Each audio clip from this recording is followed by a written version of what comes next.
तेने ब्रह्मा हदानय आदि कवे मुह्यंति यत सूर्य। भगवान ने अपने सत्य संकल्प से ही ब्रह्मा जी को उस वेद ज्ञान का दान किया जिसके संबंध में बड़े बड़े विद्वान लोग भी मोहित हो जाते हैं। श्री नाभा जी भगवान के 12 महाजनों के बारे में कह रहे हैं। भगवान के 12 महाजनों में ब्रह्मा जी प्रमुख हैं, तो थोड़ा सा ब्रह्मा जी का स्मरण किया जाए और एक शब्द पर ही आज का हमारा यह सत्र है।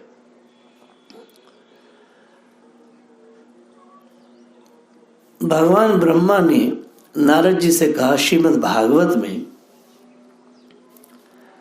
न भारती में अंग मर्षो उपलक्ष्यते है न वे कचिन में मनसो मृषा गति।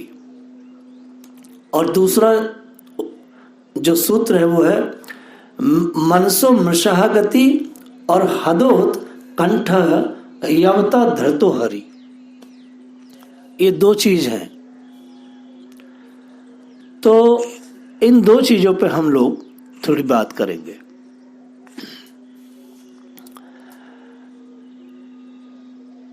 भगवान ब्रह्मा ने कहा, मैं प्रेम पूर्वक एवं उत्कंठित हृदय से भगवान के स्मरण में मगन रहता हूं।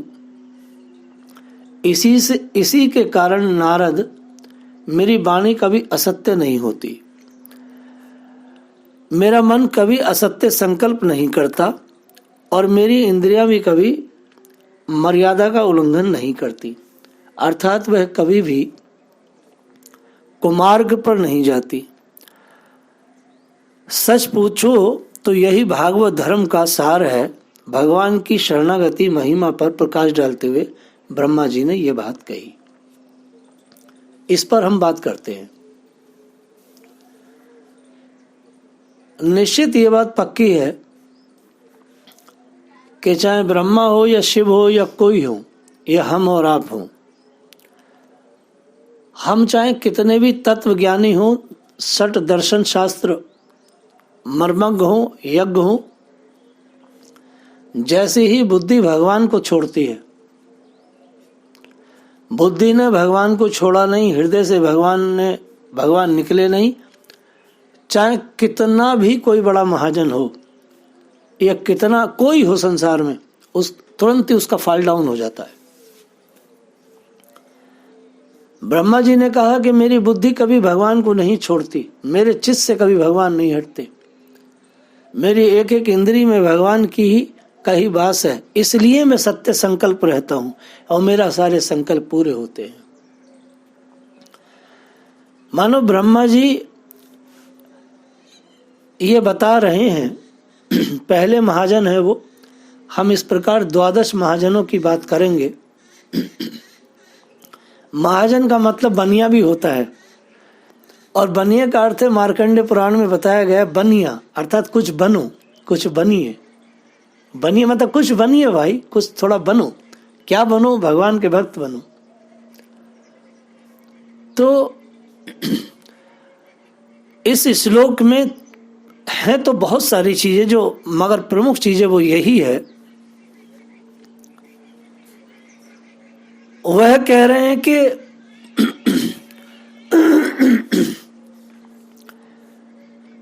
प्रेम पूर्व मुझे उत्कंठा रहती है हमेशा, मतलब मैं प्रेम से भरा रहता हूं। वो कह रहे हैं कि मैं लगातार भगवान में मगन रहता हूं।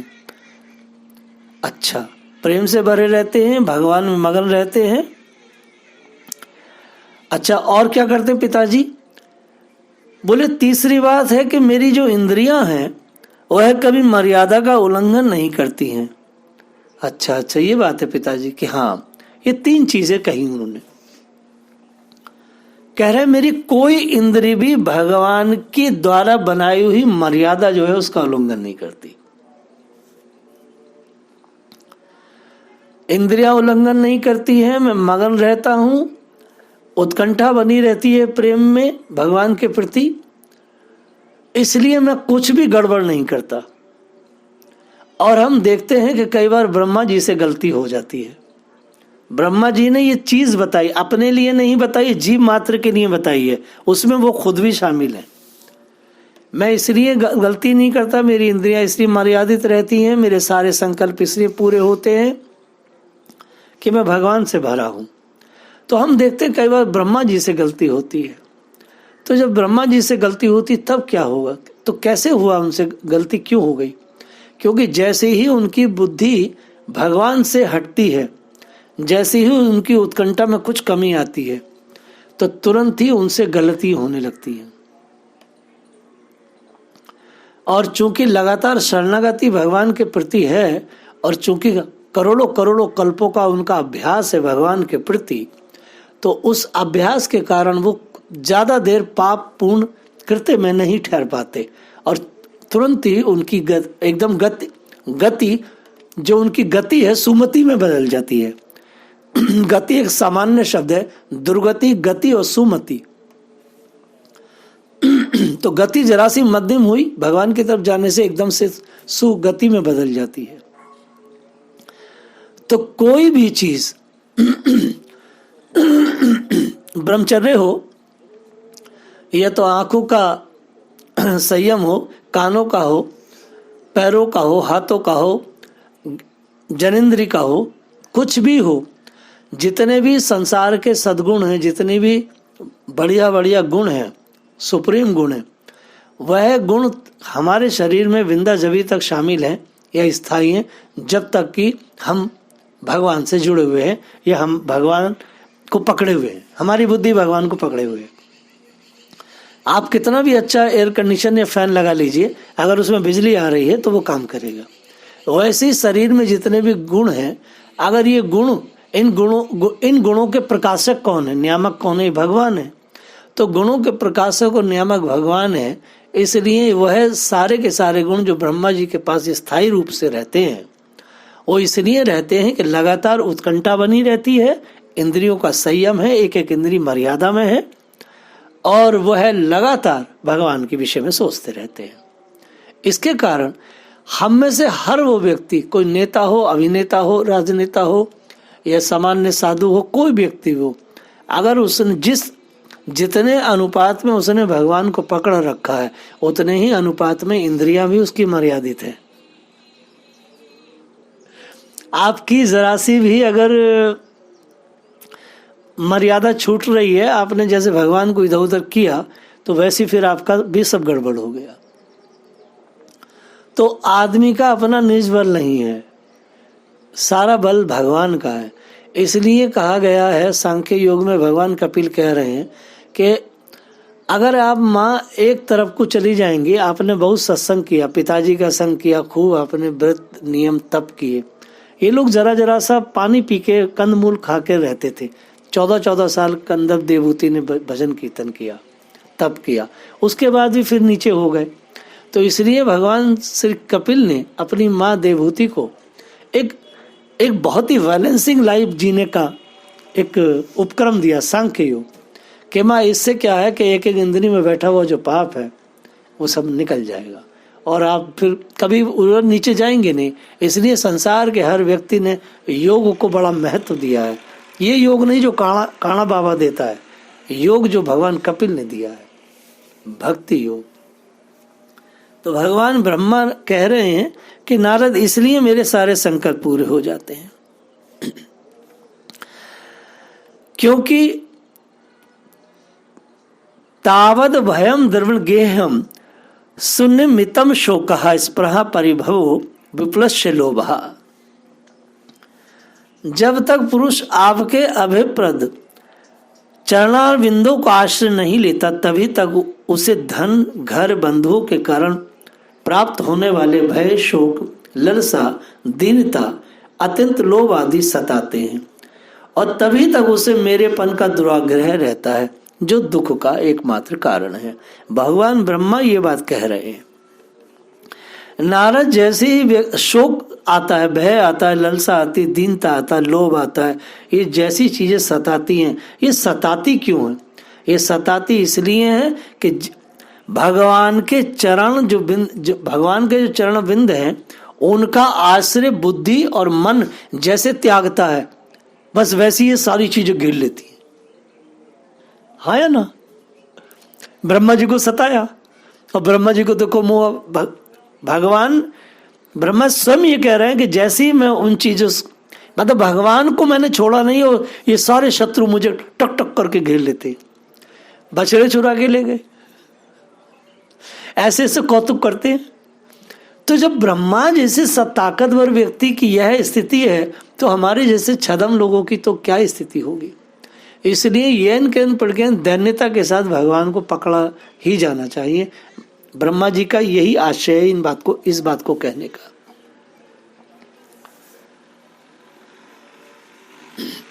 आप देखिए कि जब तक राग द्वेष कब तक सताते हैं,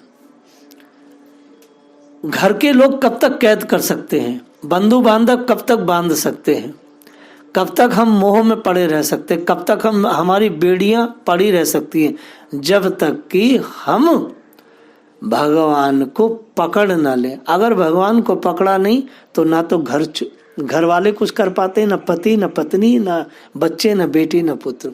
ये सारी चीजें जकड़न जभी तक है जब तक कि भगवान को हमने पकड़ा नहीं है, ऐसा ब्रह्मा जी कह रहे हैं।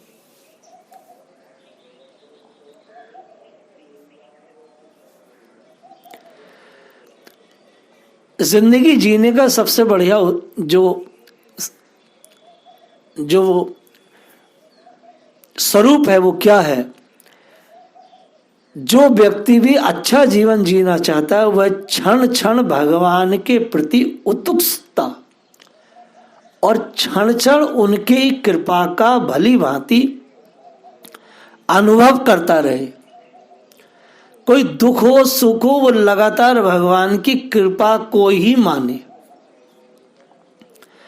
और निर्विकार हो करके मन से लगातार भगवान से जुड़ा रहे, और जो प्रारब्ध अनुसार जो भी उसे भोग इत्यादि प्राप्त होते हैं उनमें न पुलकित होवे न उदास होवे, सामान्य रहे।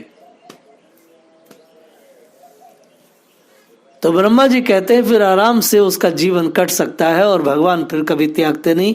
हे नारद, मैं जितने भी बड़े बड़े काम करता हूं बस मैं इसी तरह से करता हूं, ना मैं उदासीन हूं कर्म के प्रति, क्योंकि कर्म के प्रति उदासीन होना भी भगवान को अच्छा नहीं लगेगा। भगवान की आज्ञा है कि मैं सृष्टि का काम करूं।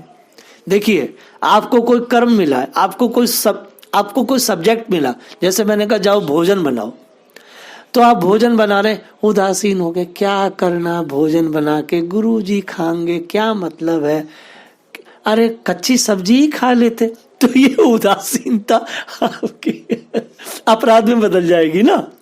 तो ब्रह्मा जी कह रहे हैं उदासीन भगवान के प्रति कर्तव्यों के लिए नहीं होना है, उदासीन इस बात के लिए होना है कि हम ये नहीं कर पा रहे हैं, ये तो भगवान की महान कृपा है तो हम कर पा रहे हैं, और बड़े गदगद होके वो सेवाएं करनी है। तो मैं बड़े आनंद के साथ वो सारी सेवाएं करता हूं और उन सेवाओं में कभी भी देहात बुद्धि नहीं करता कि मैं ये कर रहा हूं। और वास्तव में हम देखते हैं कि ब्रह्मा जी को कभी ये भान कभी नहीं होता कि वो ये इतने बड़े बड़े काम कर रहे हैं। मतलब जैसे हिरण्यकश्यप के भगवान ने एक मारा और पकड़ लिया, तो हिरण्यकश्यप भगवान से छूट के सामने खड़ा हो गया तलवार लेकर के, और भगवान मुस्कुराए। तो हिरण्यकश्यप एक श्लोक बोलता है, सुखदेव जी भागवत में कह रहे हैं कि हिरण्यकश्यप ने विचार किया मन ही मन, वाह, विष्णु ने मेरे बल को देख करके बड़ा खुश हो रहा है कि देखो कितना ताकतवर है विष्णु, फिर भी मैं उसको छूट के आ गया। तो वो मुग्ध हो रहा है। तो भगवान इसके प्रति दायित्व और कर्तव्य हैं, उनको बड़े बड़े कर्तव्यों को निभाने में भक्त लोग कभी मुग्ध नहीं होते। वो जानते हमारे द्वारा हो ही नहीं रहा है, ये जो कुछ भी कार्यक्रम हो रहा है तो वो तो ठाकुर जी की कृपा से रहा है। तो ब्रह्मा जी को ये हमेशा भान रहता है, इसलिए 12 प्रधानों में वह प्रमुख है।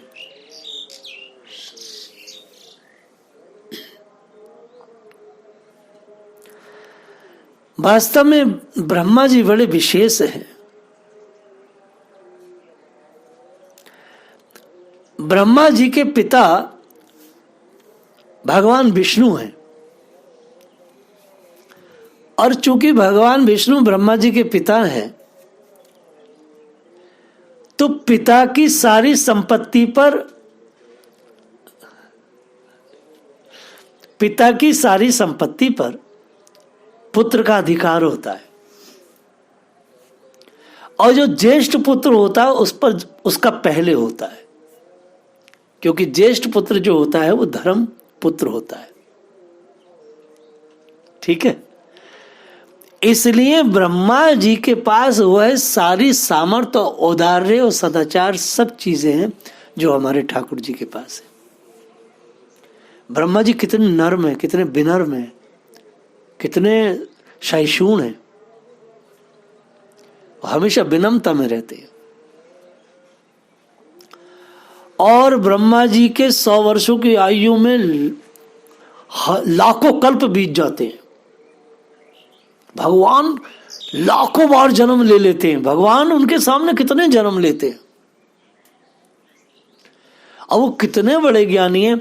भगवान की एक एक संपत्ति पर, भगवान के एक एक गुण पर हमारे प्यारे ब्रह्मा जी का अधिकार है। हम लोग ब्रह्मा जी को तिरस्कार से देखें या ब्रह्मा जी को तू तड़ाक बोले, ये अशोभनीय है। प्रतिष्ठमणीय सदगुरु भगवान हमारे परम पूज्य महाराज श्री हमेशा भगवान ब्रह्मा कहते हैं, भगवान ब्रह्मा, और बड़े बड़े भाव से कहते हैं कि ब्रह्मा जी बड़े विशेष हैं। एक बार पूछा महाराज जी ने उससे, किसी ने, आप भगवान ब्रह्मा कहते हैं, बड़े आदर से ब्रह्मा को का नाम लेते हैं, और क्यों आप इतना, कोई तो इतने ब्रह्मा जी को आदर से नाम नहीं लेता है। तो महाराज की आंखें नम हो गई, चूंकि हम ब्रह्मा जी के चरित्र को गा रहे हैं तो उनका स्मरण हो आया। तो महाराज श्री ने कहा कि मैं ब्रह्मा जी को इसलिए मान दे रहा हूं कि श्री ब्रह्मा जी ने श्री किशोरी जी का तप किया, और उन्होंने श्री कृष्ण का तप नहीं किया, उन्होंने श्री किशोरी जी का तप किया, उन्होंने राधा रानी का तप किया 10,000 वर्ष तक। श्री कृष्ण के प्रति उन्होंने अपराध किया तो 40 श्लोकों में उन्होंने जो है भगवान की प्रार्थना किया, भगवान ने उन्हें क्षमा नहीं किया। 10,000 वर्षों तक उन्होंने भगवान राधा रानी की तप किया, और श्री किशोरी जी ने उन्हें बरसाने का वास दिया। चूंकि ब्रह्मा जी को बरसाने का वास है, ब्रह्मा जी बरसाना वासी हैं, इसलिए मैं ब्रह्मा जी के प्रति बहुत ही गदगद भाव से बोल रहा हूँ। क्योंकि श्री किशोरी जी ने ब्रह्मा जी को, इंद्र को बरसाने का वास नहीं दिया। श्री किशोरी जी ने वरुण को, सूर्य को, चंद्रमा को, किसी को भी श्री बरसाने का वास नहीं दिया। बरसाने का वास शिव जी को भी नहीं दिया। बरसाने का वास दिया तो दिया श्री किशोरी जी ने, तो ब्रह्मा जी को दिया। चाहे ब्रह्मा जी कितने भी उन्हें कोई कहे मूड है, ये है, वो है, लेकिन राधा रानी की ऐसी दया है, ऐसी दया है कि जिसको भगवान ने भी नकार दिया, भगवान ने एक शब्द भी नहीं बोला कि तुमने मेरे भक्तों को मुझसे दूर किया, ऐसे अपराधी को भी श्री किशोरी जी ने रीझ के उन्हें बरसाने का वास दिया। और श्री बरसाने धाम में जो ब्रह्माचल पर्वत है, ये साक्षात ब्रह्मा जी का स्वरूप है, और इस ब्रह्माचल पर्वत पर श्री किशोरी जी का भवन स्थित है। इससे बड़ी महान कृपा क्या होगी। भगवान इतने दयालु नहीं है जितने दयालु श्री राधा रानी है। राधा रानी दया की पराकाष्ठा है। और आज चूंकि ब्रह्मा जी के बारे में बोलना था, नाभा जी ने ब्रह्मा जी को कहा है कि ये महाजन है, तो ऐसी मेरी राधा रानी की, जिनको सब पूरे विश्व में पुष्कर जी के अलावा कहीं मंदिर नहीं है उनका, और बस केवल लोग वहीं पूछते हैं जाके, कहीं भगवान ब्रह्मा को नहीं पूछते। ऐसे भगवान ब्रह्मा को हमारी किशोरी जी ने बरसाने का स्थायी निवास और वास दे दिया। क्या बात है। और हम ब्रह्मा जी के ऊपर चलते फिरते घूमते हैं, और ब्रह्माचल पर्वत की तलहटी पर ही ये हमारी कुटी है, जो डोंगरे जी महाराज की स्मृति में हमने यहाँ पर विकसित की है। जय श्री राधे।